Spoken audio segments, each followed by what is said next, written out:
आज का आजाद सिपाही अखबार आपने पढ़ा क्या? पढ़ते रहिए अपना लोकप्रिय दैनिक अखबार आजाद सिपाही।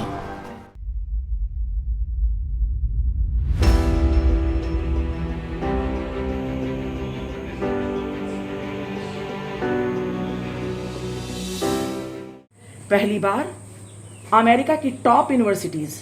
University of California, university of Illinois, university of Texas के डॉक्टरों के पीडियाट्रिक आईसीयू के एक्सपर्ट डॉक्टरों ने झारखंड के दूर दराज के जिला अस्पतालों में काम करने वाले शिशु रोग विशेषज्ञों को प्रशिक्षित किया। झारखंड के दूर दराज के मेडिकल कॉलेज के भी शिशु रोग विशेषज्ञों को प्रशिक्षित किया गया। साथ में special newborn care unit, paediatric stabilisation unit, malnutrition centre के शिशु रोग विशेषज्ञों को भी प्रशिक्षित किया गया। यह कार्यक्रम women doctors wing IMA Jharkhand और स्वास्थ्य विभाग झारखंड सरकार के संयुक्त तत्वाधान में हुआ। हम लोगों ने सरकार को सुझाव दिया है कि पीडियाट्रिक आईसीयू में अत्याधुनिक पैथो लैब का निर्माण होने से ही कोविड-19 से प्रभावित बच्चों और मिस्सी के बच्चों का इलाज संभव हो सकेगा। इसके लिए जिला अस्पतालों के पीकू को अगर प्रमंडलीय अस्पताल के बड़े पीकू में स्थापित अत्याधुनिक पैथो लैब से जोड़ा जाए और छोटे पीकू के में एडमिटेड बच्चों के ब्लड सैंपल को एम्बुलेंस से तुरंत अगर अत्याधुनिक पैथो लैब में पहुंचा दिया जाए और ईमेल से रिपोर्ट आ जाए तो सही समय पे बीमारी की सही पहचान हो सकती है और सही प्रोटोकॉल ट्रीटमेंट का शुरू हो सकता है और बच्चों की जान बचाई जा सकती है।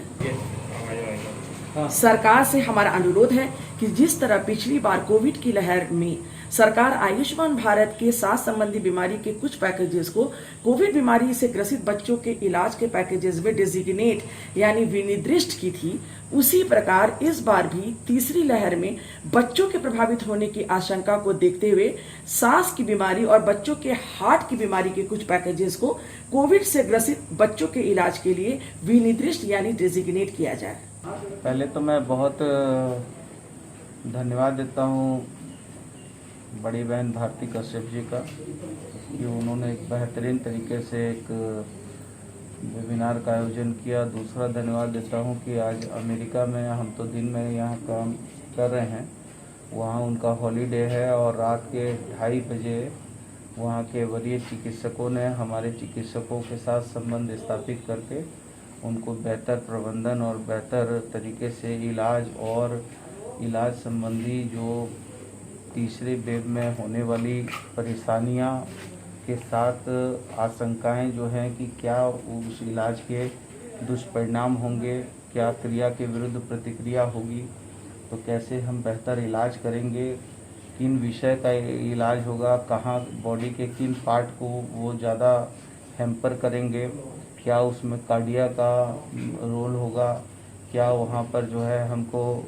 पैथ का रोल होगा, क्या हमको किन दवाइयों को इस्तेमाल करना है और कैसे हमको जो है जो सेकेंड वेव में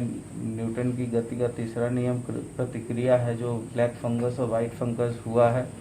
ज़्यादा स्टेरॉइड का इस्तेमाल करने से, तो बच्चों को हम कैसे कम से कम दवाइयों के साथ बेहतर प्रबंधन उपलब्ध कराएं और किन चीज़ों पर और उनका विशेष जो है ये तीसरे वेव में असर हो सकता है बॉडी के किस पार्ट में, तो वो सारी चीज़ों पर बहुत गंभीरतापूर्वक चिंतन मनन हुआ है। और मैं समझता हूँ कि हम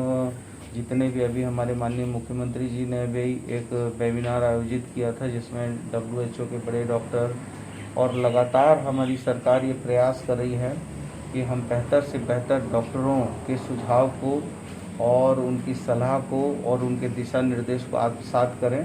और मैं समझता हूं कि राज्य सरकार माननीय मुख्यमंत्री जी के नेतृत्व में हम एडवांस प्लानिंग की ओर आगे बढ़ रहे हैं।